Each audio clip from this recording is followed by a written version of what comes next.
और अब आज की पहली बड़ी खबर और पहली तस्वीर, अगर इमरान खान पाकिस्तान में जिंदा हैं तो सबूत कहां है? आइए कुछ दिखाते हैं डिटेल्स, और जो अभी बवाल चल रहा है उस पर भी नजर डालेंगे। लोकेशन होगी रावलपिंडी। अब इसको लेकर आपको बता दें, जबरदस्त हंगामा चल रहा है।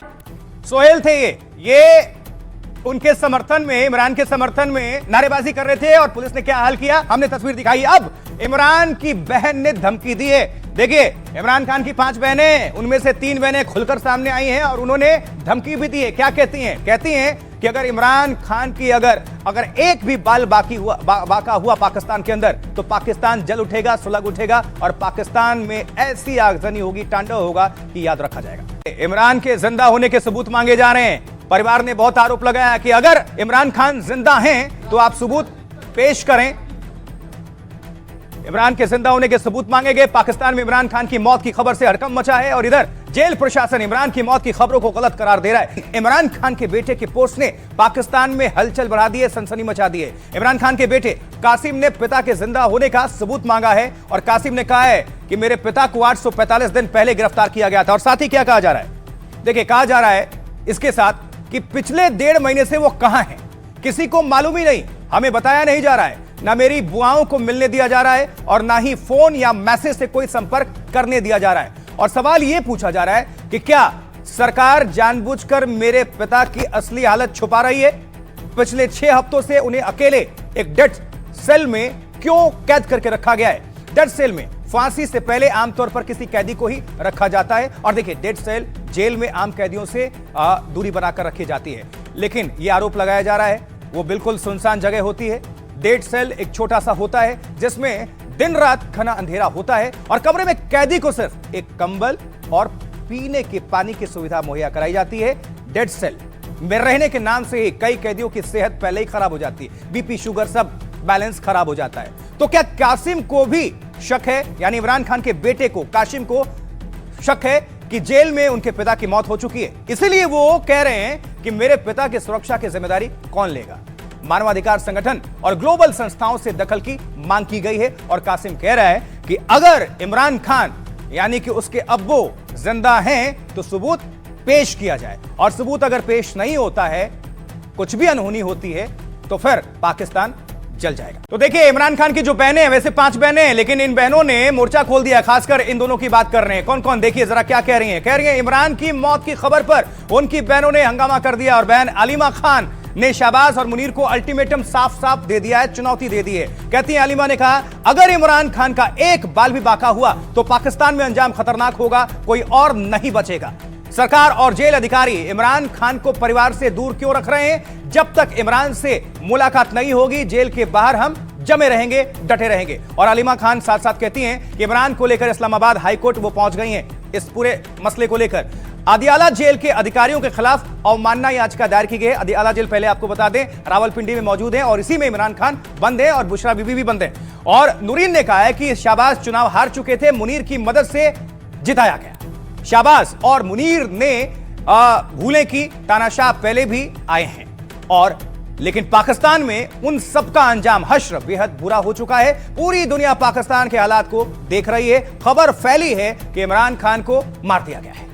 पाकिस्तान खौफ में है कि फिर भी मिलने क्यों नहीं दिया जा रहा है, यह सवाल उठाया गया है। पुलिस को आदेश दिए गए हैं कि इमरान के परिवार को रोकें और उनके साथ जैसा चाहें वैसा बर्ताव करें, यानी जुल्म करें।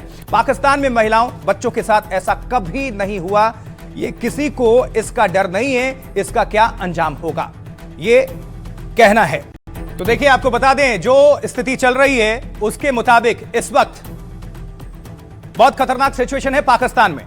और जो जानकारी मिल रही है, एक तरफ पाकिस्तान में इमरान की मौत की खबर फैल जाती है और उनके समर्थक उतर जाते हैं, आग लगाने की चेतावनी दी जाती है, और जोरदार विरोध प्रदर्शन होता है।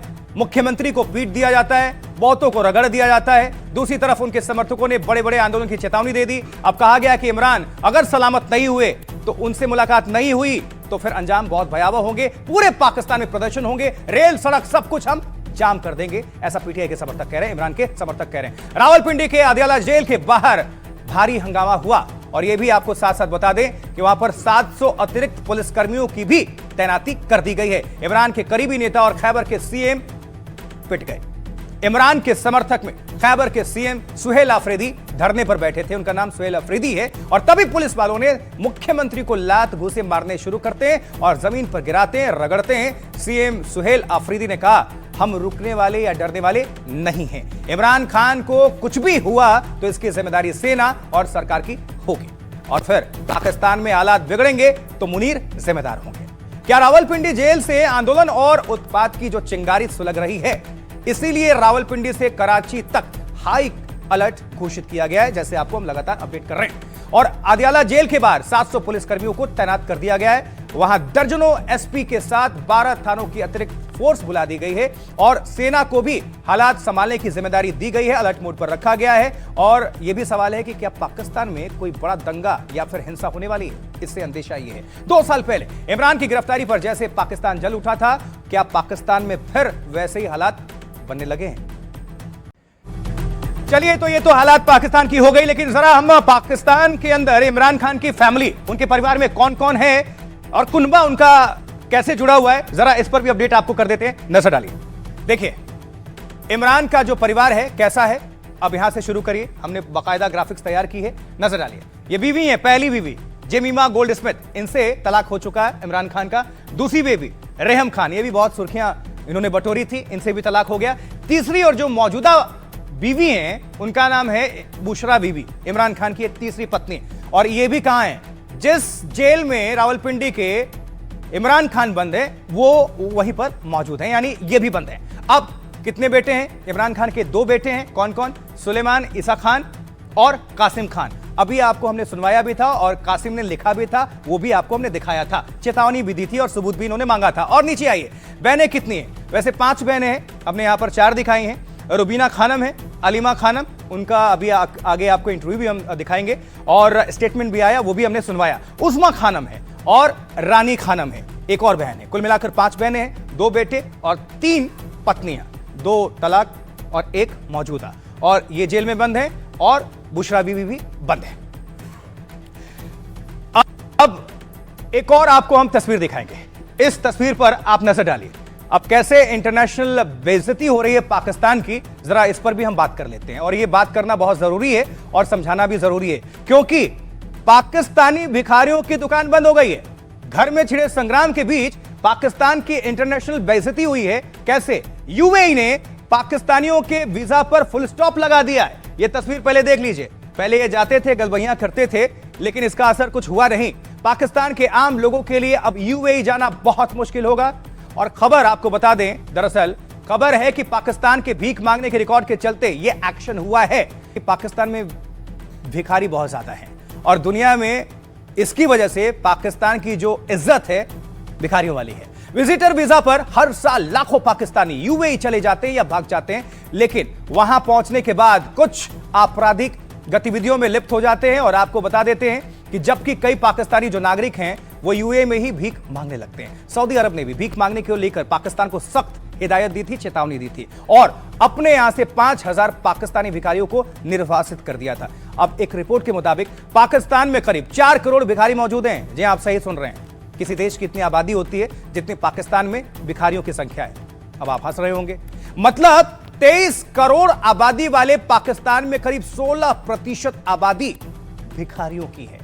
इसीलिए कभी कभी आप जो हमारे चैनल्स में कभी या भारत के तमाम चैनल्स में या दुनिया के चैनल्स में देखते हैं, भिखारिस्तान लिखा रहता है इसी वजह से।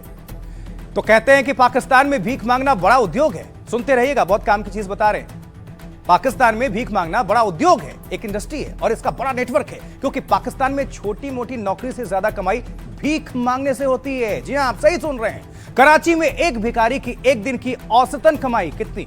2000 रुपए की होती है लगभग, यानी भीख मांगने से ही लगभग 50 से 60 हजार रुपए प्रति महीना इनकी सैलरी के हिसाब से आप लगा लीजिए। और इससे पाकिस्तान और पाकिस्तानियों में भीख का धंधा खूब चल रहा है, फल फूल रहा है। मतलब उनको कोई शर्म नहीं है, वो सिर्फ भीख मांगते हैं।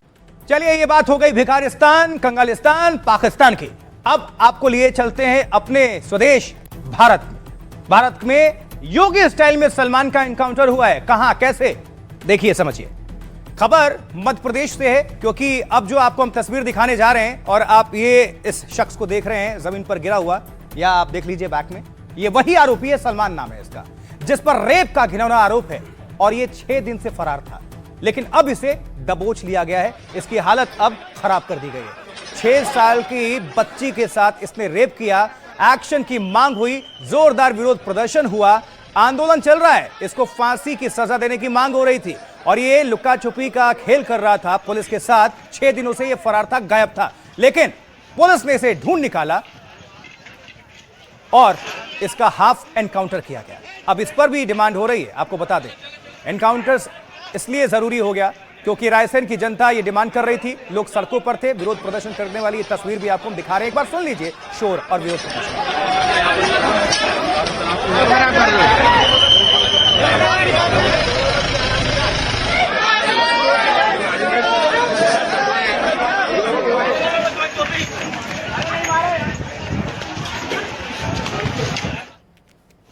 अब जरा आपको हम कुछ दिखा रहे हैं। जरा पहले इस गाड़ी पर नजर डालिए और गाड़ी की टायर पर तो शुरू में ही आपने नजर डाली होगी, पंचर है। क्यों, बताते हैं। यह वही पुलिस की गाड़ी है जो पंचर हो गई थी। अब जरा देखिए कि टायर में हवा नहीं है। आपने उत्तर प्रदेश में तो देखा होगा विकास दुबे वाला विक्रू कांड, हाँ, वहां पर गाड़ी पलट गई थी एमपी से आते वक्त और एनकाउंटर हो गया था। इधर गाड़ी पंचर हो गई और एनकाउंटर हो गया। हालांकि हाफ एनकाउंटर से वहां की जनता भी खुश नहीं है क्योंकि ये रेप का आरोपी है। 6 साल की मासूम के साथ दरिंदगी इसने की है। ये वही गाड़ी है जो कि पंचर है, जिसको बताया गया। और अब इसी जगह पर आरोपी सलमान ने पुलिस को चकमा देने की कोशिश की, लेकिन उसका शॉर्ट एनकाउंटर हो गया, हाफ एनकाउंटर, जिसे ऑपरेशन लंगड़ा उत्तर प्रदेश में कहते हैं। मतलब गोली मार दिए और लंगड़ाते हुए निकल जाइए। और तस्वीर भी आपको दिखाएंगे हम थोड़ी देर में। एफएसएल टीम वहां पर पहुंच चुकी है, सबूत इकट्ठा कर रही है। ये तस्वीर सब कुछ आपको दिखा रहे हैं। जरा देखिए अब मौका वारदात पर, क्योंकि खाली खोखे भी पड़े हुए हैं जमीन पर, आप देख पा रहे हैं।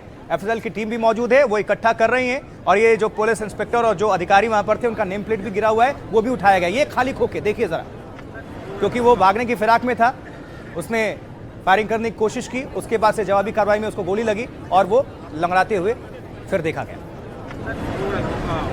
बेटी की सुरक्षा के साथ खिलवाड़ किया तो तय मानिए कि अगले चौराहे पर यमराज टिकट काटने के लिए खड़ा होगा, छोड़ेगा नहीं। हमारी पुलिस छोड़ने वाली नहीं है, हमारी पकड़ से कोई भाग भी नहीं सकता है। अगर किसी को यमराज से टिकट कटवाना हो तो किसी राह चलती भी बेटी के साथ छेड़खानी करके दिखा। कानून हाथ में लेगा तो हम उसको छोड़ने वाले नहीं हैं। यूपी में गुंडे अपराध करते हैं तो गाड़ी पलट जाती है और योगी फोर्स एक्टिव हो जाती है।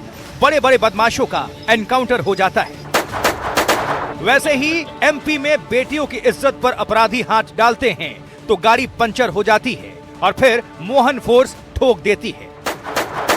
मध्य प्रदेश में भी योगी मॉडल से रेप के आरोपी सलमान का इलाज वैसे ही हुआ। पुलिस ने उसे ठोक दिया क्योंकि योगी की तरह ही मोहन का मैसेज क्लियर है, अपराध करोगे तो बचोगे नहीं। हमारी पकड़ से कोई भाग भी नहीं सकता है, ये पक्की बात है। मासूम का गुनहगार सलमान 6 दिन पुलिस को चकमा देता रहा, लेकिन मोहन की पुलिस से बच न सका। हंगामे, प्रदर्शन और ताबड़तोड़ छापेमारी के बाद हुए एनकाउंटर से अब सलमान अपने पैरों पर चलने लायक नहीं बचा है। तो देखिए मध्य प्रदेश में भी योगी स्टाइल में उत्तर प्रदेश की तर्ज पर किस तरह से एनकाउंटर चल रहा है, जरा नजर डालिए। कुछ डेटा भी पहुंचा देते हैं और इस खबर से जुड़ी हुई पूरी डिटेल्स आपके सामने रख देते हैं, क्योंकि मध्य प्रदेश में, एमपी में मोहन की पुलिस योगी स्टाइल में अब काम कर रही है। तब कल देर रात करीब 3 से 4 बजे के बीच का वक्त था जब राजधानी भोपाल से पुलिस की 2 गाड़ियां रायसेन के लिए निकलती हैं और एक गाड़ी में पुलिस वालों के साथ आरोपी सलमान भी मौजूद था, तो दूसरी गाड़ी में बैकअप के लिए पुलिस टीम मौजूद थी। और भोपाल के गांधीनगर से रायसेन का गौहरगंज 55 किलोमीटर दूरी पर मौजूद है। कुछ रास्ता जंगल से होते हुए भी गुजरता है और रात का वक्त था। अचानक जंगली इलाके से गुजरती गाड़ी पंचर हो गई, वहां पलटी थी, यहां पंचर हुई। तुरंत पुलिस वालों ने आरोपी को दूसरी गाड़ी में शिफ्ट करना चाहा। बस आरोपी सलमान ने इसी बात का फायदा उठाने की कोशिश की या सोची और दावे के मुताबिक उसने सब इंस्पेक्टर की पिस्टल छीनी और इतना ही नहीं, सलमान ने पुलिस वाले पर पिस्टल तान दी। बस तभी पुलिस वाले और आरोपी में छीना झपटी होने लगी और बीच बचाव में आरोपी के हाथ से पिस्टल छीनने में 2 फायर भी हो गए। इतने में बैकअप वाली जो टीम थी उसने आरोपी सलमान पर गोली चला दी। साथी को बचाने के लिए आरोपी का शॉट एनकाउंटर कर दिया। पुलिस के मुताबिक आरोपी सलमान के पैर में गोली लगी है, जिसे हम उत्तर प्रदेश में ऑपरेशन लंगड़ा कहते हैं। पैर में गोली मार दो, लंगड़ाते हुए जा रहा है।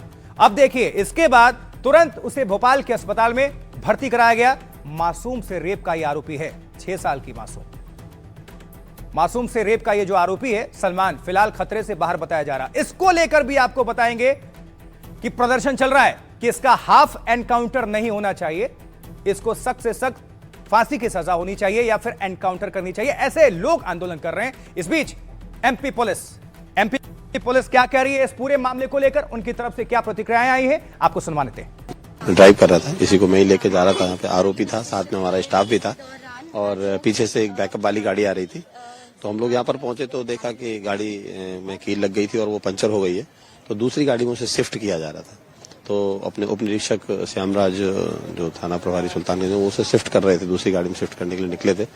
तो उसने पुलिस अधिकारी की पिस्टल को निकालकर उनके ऊपर फायर करना चाहा, जिससे वो हाथ को ऊपर कर दिया गया। तो वो स्वयं हताहत नहीं हुए और साथ ही साथ उसने भागने का प्रयास किया, तो जवाबी कार्रवाई में, पुलिस की कार्रवाई में उसको गोली मारी गई। तो कितनी गोलियां चली, तो उसने कितनी चली? 2 गोलियां उसके द्वारा चलाई गई और 4 गोली फिर जो पुलिस की कार्रवाई में चली है, तो उसमें उसको पैर में गोली लगी है।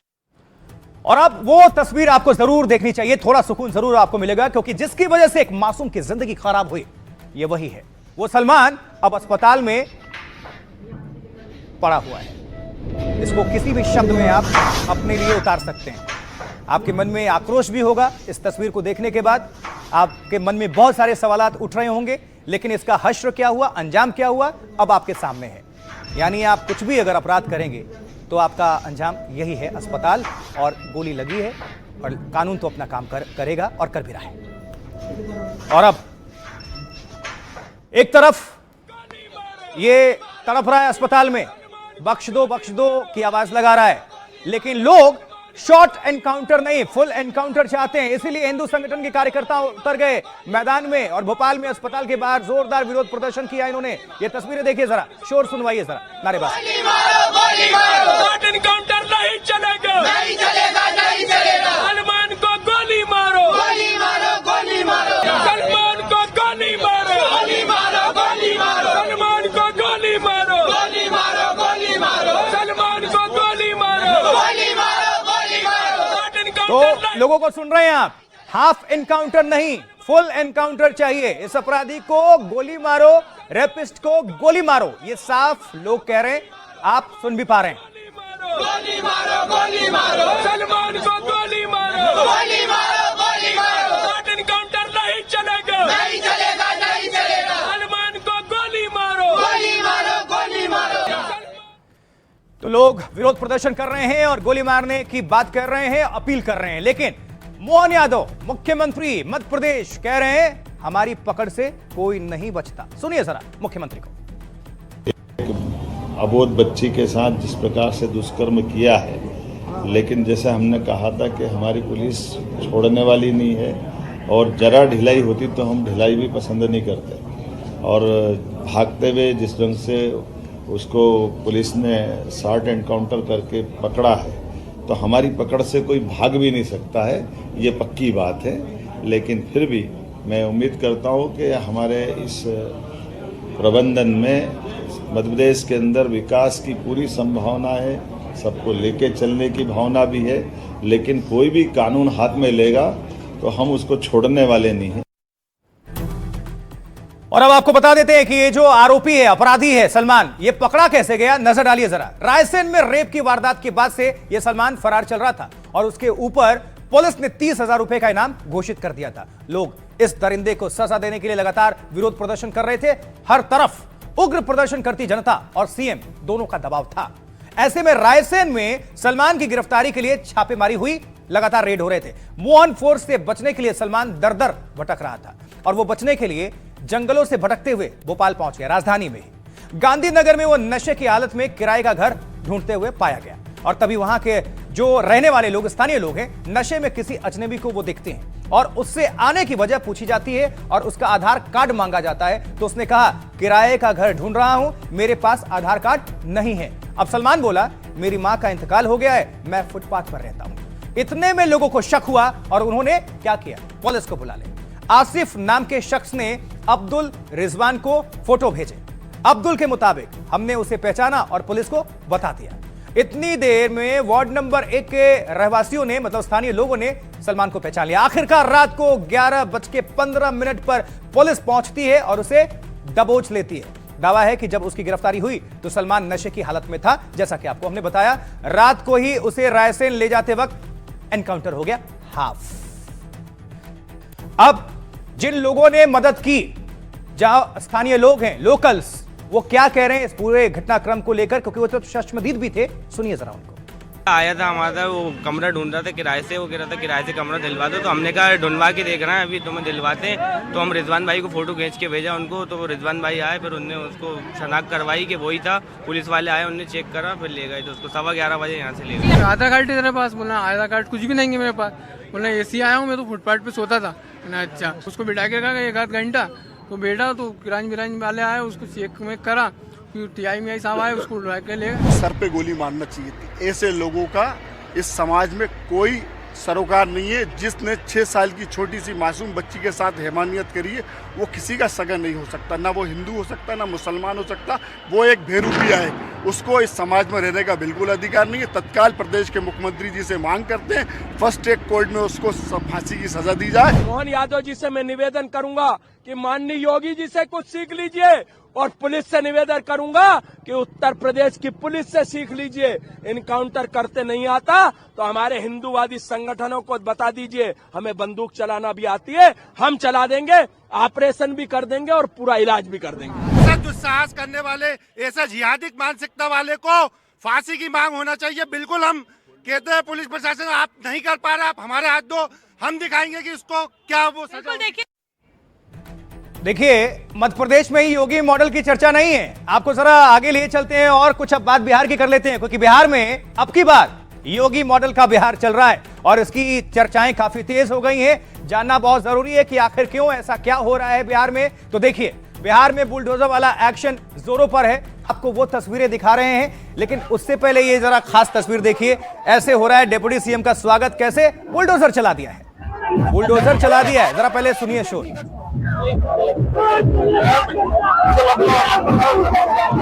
खास बात यह है, यह तस्वीर जो है लखीसराय विधानसभा क्षेत्र की है। यहां 5वीं बार जीत हासिल करने के बाद डिप्टी सीएम विजय सिन्हा पहुंचते हैं बड़हिया, तो उनके स्वागत में समर्थकों ने फायरिंग तो की, लेकिन ये बुलडोजर से पुष्प वर्षा हो रहा है, फूलों की बारिश हो रही है बुलडोजर से। मतलब बुलडोजर जो मॉडल है योगी वाला, वहां से शुरू हुआ उत्तर प्रदेश से, ये आपको हर स्टेट में अब देखने को मिल रहा है, खासकर बीजेपी शासित राज्यों में। वहां भी आपको नजर आ रहा लखीसराय।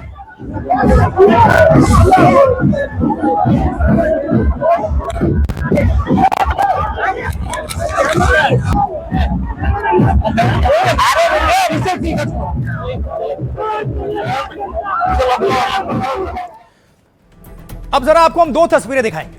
बिहार को योगी मॉडल कैसे पसंद आ रहा है, तस्वीर पर आप नजर डालिए। एक तरफ मुजफ्फरपुर की तस्वीर है और दूसरी तरफ मधेपुरा की। अब आप मुजफ्फरपुर की तस्वीर इस वक्त नजर डालिए। ये देखिए, बुलडोजर आ रहा है, गरज रहा है और उधर सम्राट चौधरी लगे हुए हैं। वो हमने सांकेतिक तौर पर डिप्टी सीएम का चेहरा लगाया हुआ है। देखिए जरा, उधर से लोगों ने स्वागत किया है, बुलडोजर गरज रहे हैं और जो भी अवैध अतिक्रमण है, अवैध निर्माण है, उनका ध्वस्तीकरण किया जा रहा है। और ऐसा प्रदेश के कई शहरों से तस्वीरें सामने निकल कर आ गई है। तो ये तो आपने तस्वीर देख ली मुजफ्फरपुर की। अब आपको तस्वीर कहां की दिखाने जा रहे हैं, मधेपुरा की। मधेपुरा में ये तस्वीर देखिए, यहां पर आरपीएफ भी मौजूद है, पुलिस वालों की भारी मौजूदगी है और उनकी मौजूदगी में जितने भी अवैध निर्माण हैं, डेमोलिशन, सबको तोड़ा जा रहा है, ध्वस्तीकरण किया जा रहा है, गिराया जा रहा है और बुलडोजर लगातार गरज रहे हैं उत्तर प्रदेश की तर्ज पर।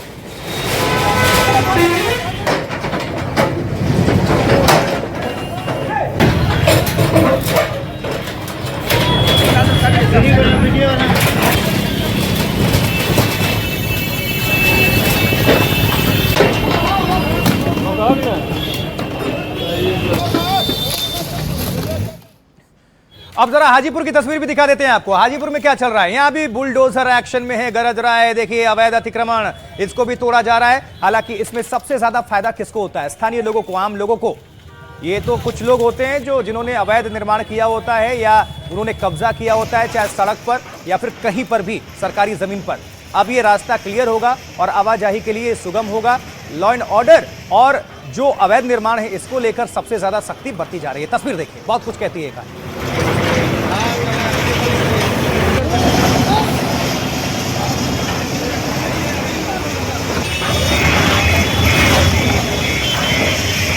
हाजीपुर के बाद अब बारी खगड़िया की है। खगड़िया बिहार, देखिए जरा, यहां भी बुलडोजर, मतलब हर जगह बुलडोजर गरज रहे हैं, चमक रहे हैं, बरस रहे हैं और ध्वस्त कर रहे हैं। ये देखिए जरा, ये भी अवैध निर्माण तोड़ दिया, वो भी सड़क पर। ये कल की तस्वीर आपको दिखा रहे हैं खगड़िया की, जहां पर एक्शन हुआ था। ये तस्वीर आई, ये आपको देखनी चाहिए। और बिहार में किस तरह से ये कोशिश की जा रही है, जितने भी अवैध अतिक्रमण हैं, उनका जो निर्माण हुआ या लोगों ने कब्जा किया या भू माफिया हैं, उन सब पर बुलडोजर चल रहा है। और अभी तो बहुत लोगों को चिन्हित भी किया जा रहा है और सरकार का दावा है, प्रशासन का, कि चिन्हित किया भी जा चुका है और उसी के हिसाब से बुलडोजर पहुंच रहे हैं चिन्हित वाली जगह पर और ये तोड़ने का काम किया जा रहा है।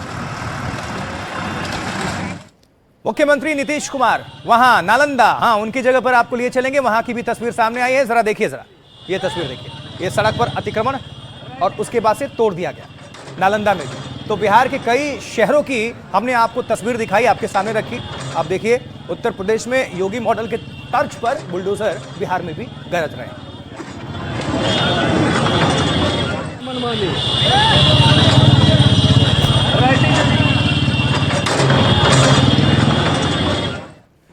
तो देखिए, अब की बार योगी मॉडल का बिहार, इसलिए हम आपको कह रहे थे, क्योंकि बिहार में योगी के अंदाज में कड़ी कार्रवाई शुरू हो चुकी है, जिसकी तस्वीरें लगातार आपको दिखा रहे हैं। अतिक्रमण और अवैध निर्माण पर बुलडोजर एक्शन है चलाए जा रहे हैं। आज मुजफ्फरपुर में अतिक्रमण हटाओ अभियान चलाया गया और साथ ही मुजफ्फरपुर के मेन बाजार में अवैध निर्माण ढा दिए गए। और इसके अलावा दूसरी ओर मधेपुरा में भी आज बुलडोजर की गरज सुनाई दी हमें। और आगे अगर बढ़ने मधेपुरा से, तो इसके अलावा नालंदा की भी हमने तस्वीर दिखाई थी, वो भी आपने देखा। अब सड़क पर बनी दुकानों को मलबे में तब्दील कर दिया गया। हाजीपुर में भी अवैध अतिक्रमण पर बुलडोजर चल चुके हैं और 4 दिनों में बिहार में 10 से ज्यादा शहरों में या जगहों पर बुलडोजर पहुंच चुके हैं और तोड़ दिए गए हैं। सरकार की ओर से अवैध निर्माण पर एक्शन का प्लान पूरी तरह से तैयार है, जिसे हम कहते हैं खाका। माफियाओं की सूची तैयार है, जिसमें 400 से ज्यादा नाम शामिल हो चुके हैं। अगर आपका भी नाम है तो ध्यान रहिए।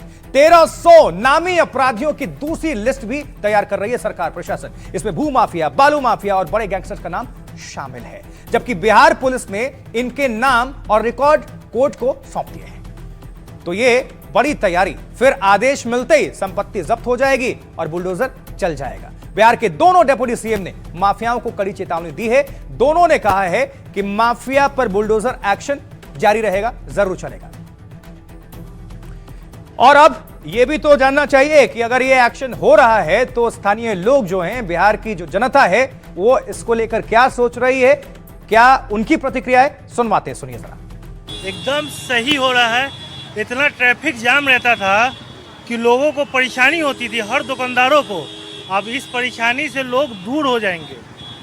हम खुश हैं इस चीज़ से। तो गलत है सो गलत है, नहीं सही है, सही है। लोगों को तकलीफ होती, दिक्कत होती है शाम में। आप कभी भी आके देखिए, किसी को हॉस्पिटल जाना हो या कहीं जाना हो तो बहुत दिक्कत होती है लोगों को। यदि आप शहर को साफ सुथरा चाहते हैं तो कहीं ना कहीं एक्शन तो लेना ही पड़ेगा। तो बहुत अच्छा लग रहा है, इसलिए कि ये तो जो बहुत लोग बाइक या 4 व्हीलर वाले जितने पैसा रखे हुए बड़ा बड़ा गाड़ी, बाकी औकात नहीं है पार्किंग देने का। जहाँ मन करता है वहाँ रख जाए। आम जनता को, पब्लिक को बर्बाद होता है। उसमें क्या जाना है हॉस्पिटल, 10 मिनट का रास्ता 2 घंटा लग रहा है। उसमें तो आम ही जनता ना परेशान हो रहा है एक दूसरे के गलती के कारण।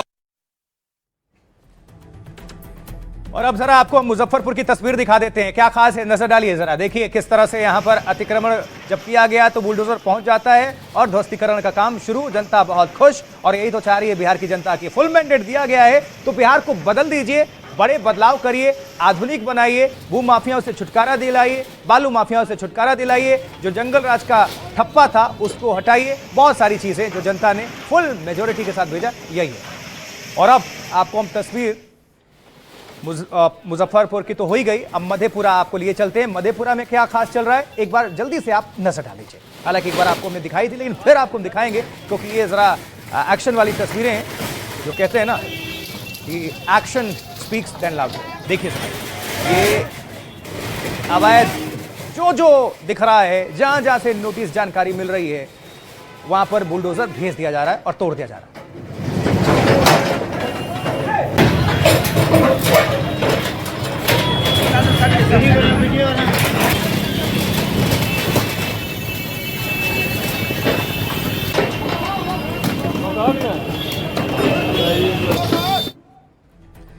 चलिए जी, तो बिहार भी चला योगी के रास्ते, थोड़ा हम भी रास्ते में आगे बढ़ते हैं। आप सभी को जानकारी आगे पहुंचाने के लिए कुछ डिटेल्स आपके लिए हम लेकर आए हैं। और जो हम कह रहे थे कि बिहार को लेकर, क्योंकि ये बताना जरूरी है कि बिहार कैसे चला योगी के रास्ते। वहां पर जो विजय सिन्हा है, डेप्यूटी सीएम बिहार, वो कहते हैं भू माफिया, बालू माफिया हमारे टारगेट पर है, निशाने पर हैं। निर्दोष लोगों को कोई भी परेशानी नहीं होगी, अपराधी और माफिया की छाती पर बुलडोजर चलेगा, यह कहना है विजय सिन्हा का। और अब मंगनीलाल मंडल हैं, अध्यक्ष बिहार आरजेडी के हैं, कह रहे हैं कि 20 सालों से सरकार में हैं, कार्रवाई से किसने रोका था? अब बीजेपी और जनता दल यूनाइटेड की सरकार ने अपराधियों को संरक्षण दिया है, पुलिस की मदद से शराब बिकती है, बुलडोजर कार्रवाई कैसे होगी?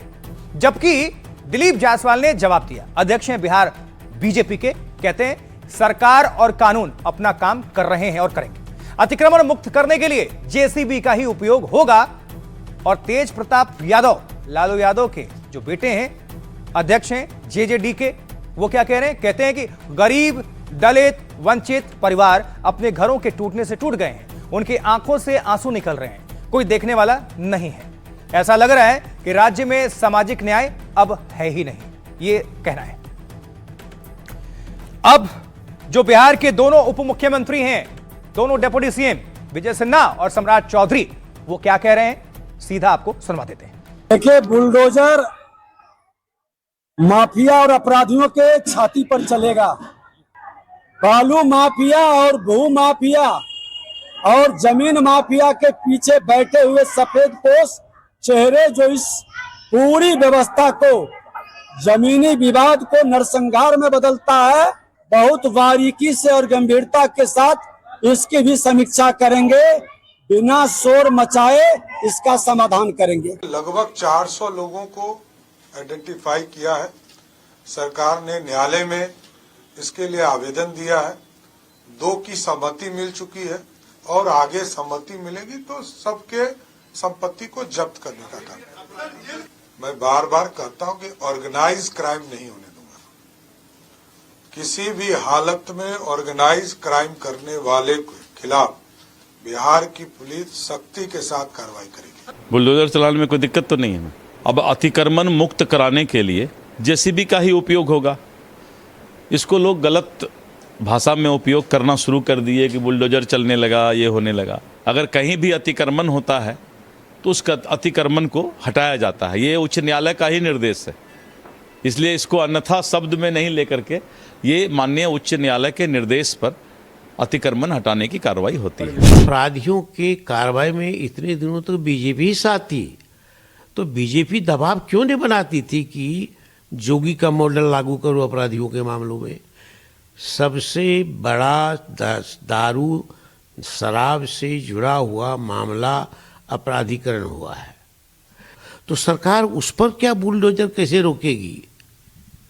ये तो पुलिस संरक्षण में हो रहा, दारू क्या कहते हैं, बिक्री, दारू लाना, दारू पहुंचाना गलत है, ये मैं नहीं मानता।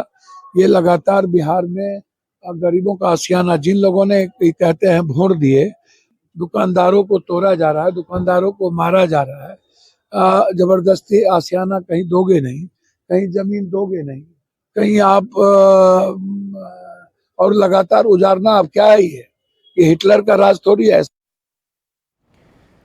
और अब चलिए, ये बात हो गई जरा बिहार की, लेकिन देखिए अब SIR 2 आधार सियासत है जोरदार। आइए जरा इस पर अपडेट कर देते हैं, क्योंकि इसको लेकर बहुत है घमासान। अब इंपॉर्टेंट ये है कि बिहार से निकला जो SIR का जुन है, उत्तर प्रदेश, पश्चिम बंगाल से लेकर कई राज्यों में हंगामा बरपा रहा है। दिल्ली से लेकर यूपी और बंगाल में जमकर इसको लेकर सियासत हो रही है। कुछ तस्वीर देखे, SIR के दौरान जान गंवाते BLO। अब यह मुद्दा इसलिए बढ़ रहा है क्योंकि SIR के दौरान BLO की मौत का आंकड़ा बढ़ता जा रहा है।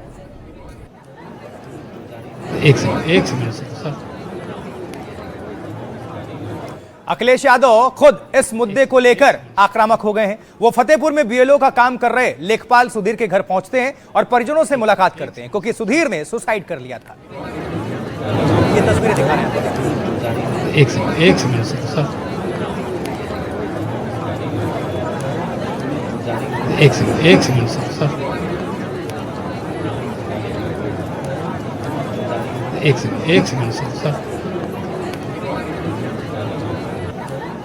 उधर अखिलेश ही नहीं, अखिलेश यादव के नेता भी सड़कों पर उतर आए हैं। तस्वीरें अयोध्या की हैं, देखिए जरा, पहुंचे गए हैं, यहां पर बातचीत भी हो रही है और एसआईआर के खिलाफ उतर गए हैं समाजवादी पार्टी के जो नेता हैं एसआईआर के विरोध में। एक बार सुनते हैं क्या बातचीत हुई।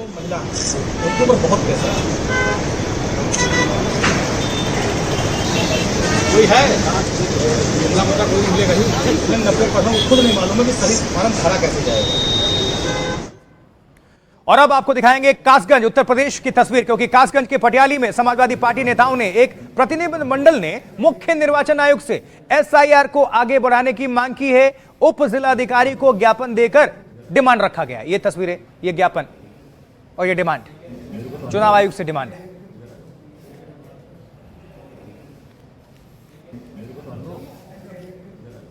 ये तो बात हो गई उत्तर प्रदेश की। अखिलेश और उनके नेताओं के साथ ही पश्चिम बंगाल, ममता दीदी, जी हां, ममता बनर्जी की टीम भी मैदान में उतर चुकी है। ममता ने प्रोटेस्ट किया और उसके बाद आज टीएमसी सांसदों और नेताओं ने 2 घंटे चुनाव आयोग में अधिकारियों से मुलाकात की और दावा किया गया कि बंगाल में एसआईआर प्रक्रिया से जुड़े 40 लोगों की मौत हो गई है, जिसमें 18 बीएलओ शामिल हैं, ऐसा दावा किया गया।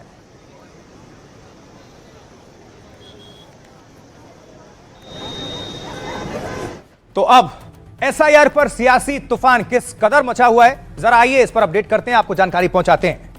देखिए, यूपी से बंगाल तक आपको बता दें एसआईआर पर हंगामा बढ़ता जा रहा है और टीएमसी नेता दिल्ली और पश्चिम बंगाल तो समाजवादी पार्टी यूपी में एक्टिव हैं। ममता बनर्जी, जी हां, ममता दीदी के प्रदर्शन के बाद समाजवादी पार्टी भी मैदान में उतर गई और खुद मुखिया अखिलेश यादव की पार्टी के जो नेता हैं विरोध कर रहे हैं। मुख्य चुनाव आयोग को एसआईआर की शिकायत कर रहे हैं। एसआईआर में हो रही दिक्कतों को लेकर आयोग से मांग की गई है। सपा नेताओं ने कहा है कि एसआईआर की जो डेडलाइन है 1 महीने बढ़ा दीजिए और इसको लेकर अयोध्या, कासगंज में समाजवादी पार्टी के नेताओं ने ज्ञापन भी सौंपे, जिसकी तस्वीर अभी आपको हम दिखा रहे थे थोड़ी देर पहले। और इससे पहले बीएलओ की मौत पर भी अखिलेश भड़के हुए। उन्होंने, यानी अखिलेश यादव ने मृत बीएलओ के परिजन को 1 करोड़ रुपए देने की मांग की है।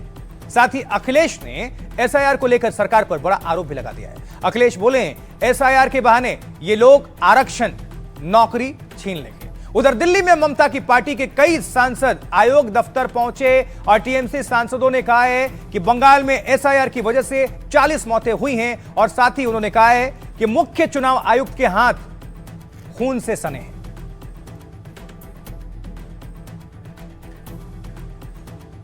तो एक तरफ एसआईआर हो रहा है और दूसरी ओर योगी ने एक बड़ा फैसला कर लिया इसी बीच, वो भी किसको लेकर? आधार कार्ड से जुड़ा है ये फैसला। अब जरा आपको हम कुछ रिएक्शन पहले सुनवा देते हैं, उसके बाद से और डिटेल्स देंगे।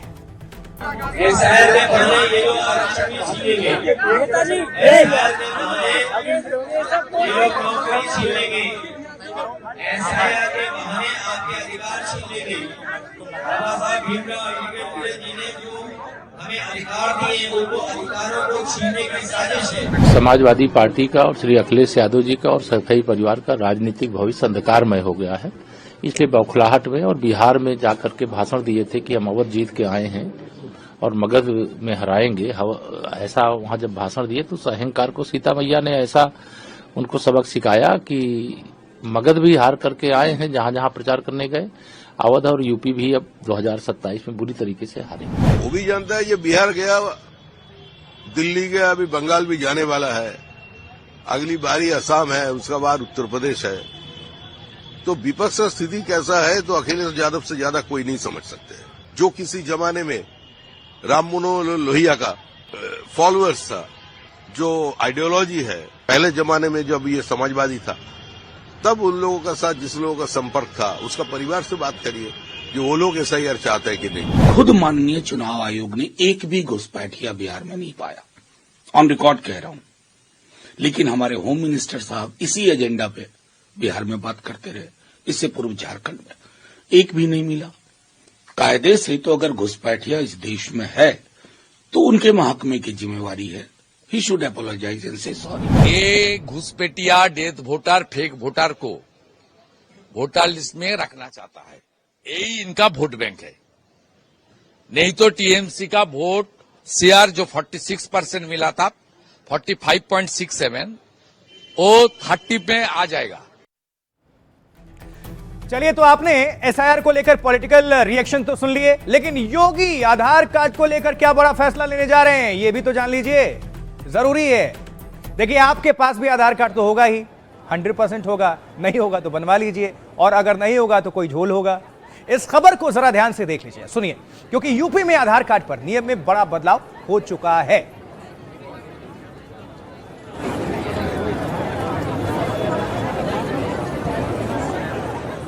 तो अब डिटेल्स सुन लीजिए। जब यूपी और कई राज्यों में एसआईआर प्रक्रिया चल रही है, जिसमें आधार कार्ड को वैध यानी वैलिड मानने पर बहस जारी है, इसी बीच उत्तर प्रदेश में योगी सरकार ने आधार के नियम बदल दिए हैं। सुनिए, यूपी में अब आधार कार्ड से जन्मतिथि साबित नहीं होगी, यानी आधार को जन्मतिथि का प्रमाण पत्र नहीं माना जाएगा। अगर कोई आधार से बर्थ डेट बताएगा तो स्वीकार नहीं होगा। यूपी के नियोजन विभाग ने इसको लेकर अध्यादेश जारी कर दिया, आदेश जारी किया है, और नियोजन विभाग के पत्र में लिखा है आधार कार्ड में जन्मतिथि का कोई प्रमाणित दस्तावेज संलग्न नहीं होता, इसलिए इसे जन्मतिथि का प्रमाण पत्र नहीं माना जा सकता। यूपी सरकार के आधार वाले फैसले से काफी असर भी पड़ेगा। इससे अब सरकारी नौकरी की भर्ती में, छात्रवृत्ति आयोजन में, पेंशन योजनाओं में इसे जन्मतिथि का प्रमाण नहीं मानेंगे। मतलब आवेदन करते हैं तो आधार के साथ दूसरा डॉक्यूमेंट्स दस्तावेज देना अनिवार्य होगा। और इतना ही नहीं, वोटर लिस्ट में नाम जुड़वाने में भी फर्जीवाड़ा नहीं होगा। बदलाव के पीछे सरकार का तर्क है कि इससे अपराध रुकेंगे, क्योंकि दावे में जो कहा गया है, दावे के मुताबिक फर्जी दस्तावेज बनाकर धोखाधड़ी की जा रही है। योगी के डिप्टी केशव मौर्य ने इसको लेकर एक सियासी एंगल भी बताया है। अब केशव मौर्य ने कहा है कि आजम खान अपने बेटे के 2 पैन कार्ड बनवा देते हैं, तभी तो जेल में है, अभी फिर जेल में चले गए, 7 साल में इसमें सजा सुनाई गई। दरअसल आजम के बेटे Abdullah Azam 2 pan card case में फंसे हैं और आजम खान और अब्दुल्ला को 7 साल की जेल हुई है, और अब तो अब्दुल्ला के 2 पासपोर्ट्स मामले पर भी सुनवाई हुई है।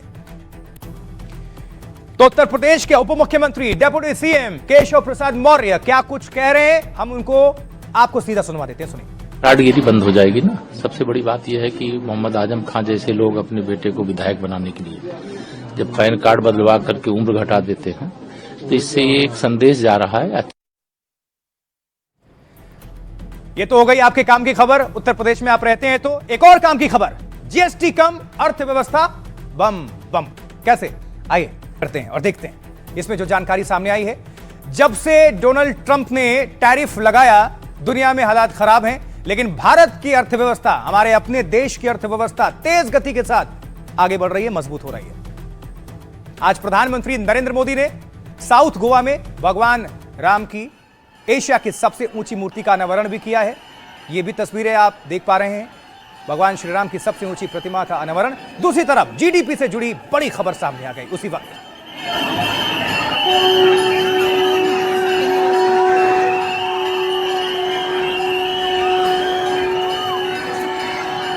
यानी कि गोवा में भी जय श्री राम, 77 फीट ऊंची ये प्रतिमा है, और बताई जा रही है कि एशिया में, पूरे एशिया में ये सबसे ऊंची प्रतिमा है भगवान श्री राम की। प्रधानमंत्री नरेंद्र मोदी ने खुद देशवासियों को जीडीपी ग्रोथ की बधाई दी है। लिखते हैं प्रधानमंत्री, देखिए ये ट्वीट भी आपको हम दिखा रहे हैं, एक्स पर लिखते हैं, जीडीपी वृद्धि दर बेहद उत्साहजनक है। ये प्रधानमंत्री नरेंद्र मोदी का ट्वीट है जो आप देख पा रहे हैं, एक्स।